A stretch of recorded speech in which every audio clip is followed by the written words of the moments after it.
So to map a user journey, we first need to understand our business goals. We need to understand the actions or decisions that our users are going to take based on whatever insights we are giving them on our report. To do that, we will just use the requirements that we gathered using the requirements gathering framework already, which is here. So for the business goals, we have everything we need from the requirements gathering framework. One of the main questions that we should be answering is, what is the impact that this reporting solution will bring? And you should summarize the business goals that you got from the requirements gathering sheet. Here you should summarize them in a way that facilitates the conversation later when you're having the user journey mapping session. You also need to know the actions or decisions that will probably take place from your report. So some of the questions or the questions that you should be answering here to properly map your user journey in terms of actions are, why do you need this report? You need to ask this to your stakeholders or to your focus group that you're using in your requirements gathering session. Ask what kind of decisions will this report help them or their team make, and what kind of actions would them or the team take based or drive based on this report. So here are the questions that you should be asking to get the actions to map your user journeys later. I think this couldn't be this easy because the last question is exactly what we want, right? What kind of actions would you or your team take based on this report? It's just asking what actions do they want to take, which is the main question here, right? About the user personas or the persona types and report types, we also have that from the requirements gathering framework already, and now we need to start mapping our user journeys.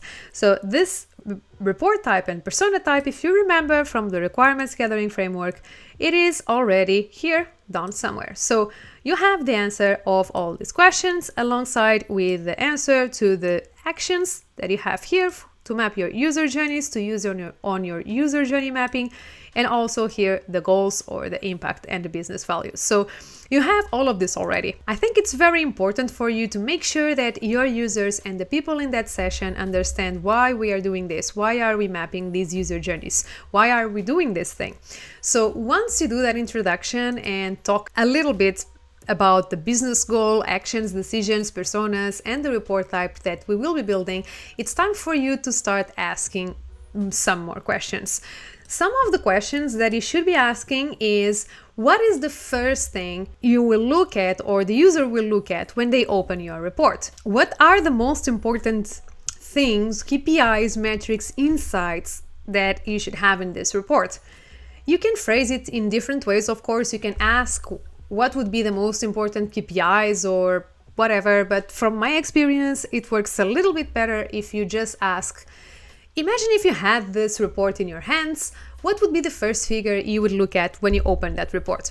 That's the best question you should ask your end users when starting your user journey mapping. And the reason I have the business goal and actions here, again, is because you should start your user journey with the business goal in mind. I think a lot of people lose the context of why they are actually looking at that report in the first place, and having the business goal, the actions and the persona and the report type there in that corner will help those people in the right direction and guide them in the right direction.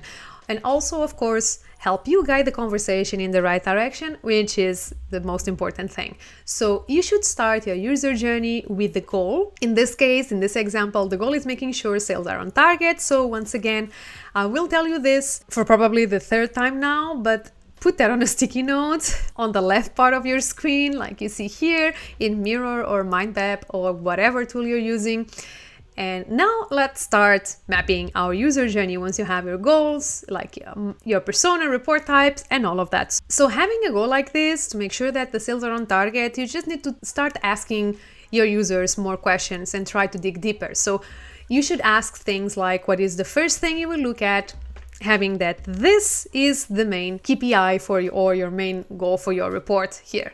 And what is the most important metric? What is the most important KPI? In this case, it's sales versus target, and always remind them that the goal is to make sure that the sales are on target. So make sure that everything you do, all the mapping that you do, it maps back to this goal and to some kind of action, because it's very easy for people to get carried away and start rambling and saying this and that and whatever, and things that don't really add anything to the report and they want to add it anyway. So this really does help guide the conversation in the right direction and keep them focused on the goal. Now, once again, looking at this example, imagine that that person would say, the first thing I would look at is this big KPI that would tell me if I'm on target or not, or the sales are on target or not, for this quarter, for example.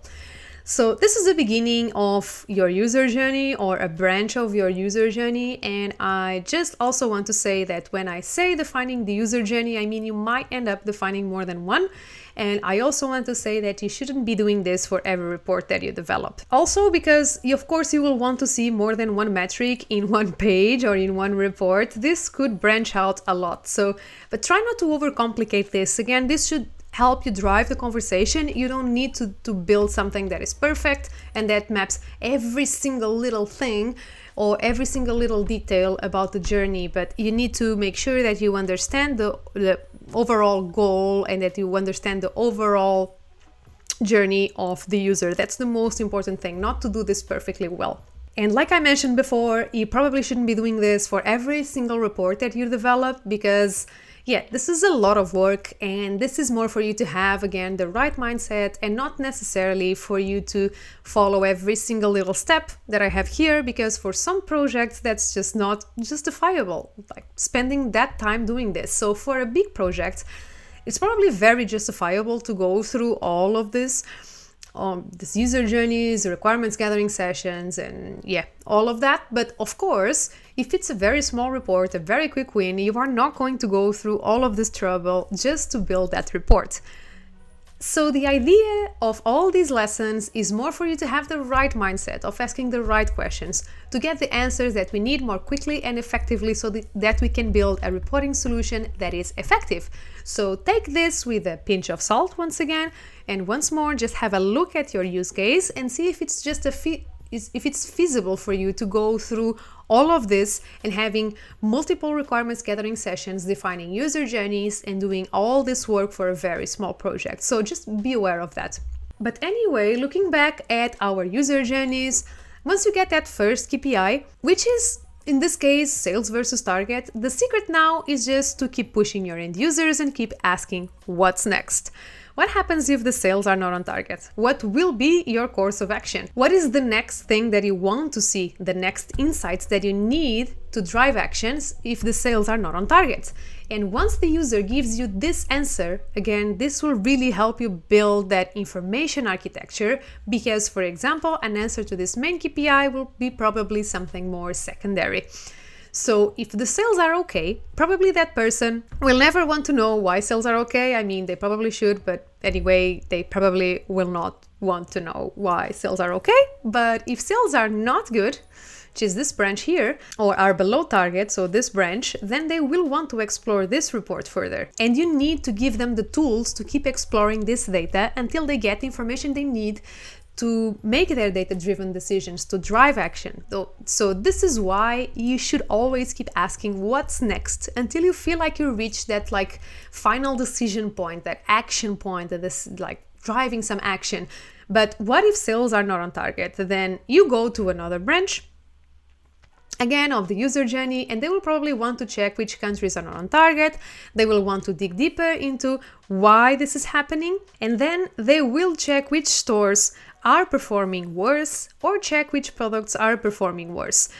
And then they will check which stores are performing worse and which category of products are performing worse, and then which products are performing worse. And then maybe they reach their final decision if they don't have any other data to work with. So you need to understand for each one of these steps of the user journey what happens when the numbers look good and when the numbers look bad. You need to add context to this. So I'm going to mention this again. Of course, this really depends on the use case. Sometimes building user journeys is not easy at all, but it really does help you understand a little bit better how your users are going to consume your reports. So to summarize, And I have here also a few questions related to this example if you want to check later in the user journey framework or requirements gathering framework. So, like I was saying, to summarize, the journey starts with the goal and ends with the action and as you can see here, and you probably do remember this from the amount of times that I repeated this. And like I said, the journey is everything in between, is what we are trying to figure out. You need to understand the context of each step the user takes when they open your reports. Of course, again, remember the use case, if this is justifiable or not. And remember that this is supposed to help drive conversations, not to be perfectly well done. And generally just keep asking what the user would do based on whatever insights he's given when you're trying to figure out this middle bit of the journey itself. Really try to understand the journey that they will take from the moment they open the report until the moment they leave the report. Why would they take the action X, Y, and Z? And also try to understand what's next in the journey, what is the next insight that they will need to make to take their data-driven decisions. So this is all from me for mapping user journeys and examples of user journeys mapping. I hope you found this lesson insightful, and I'll see you in the next one.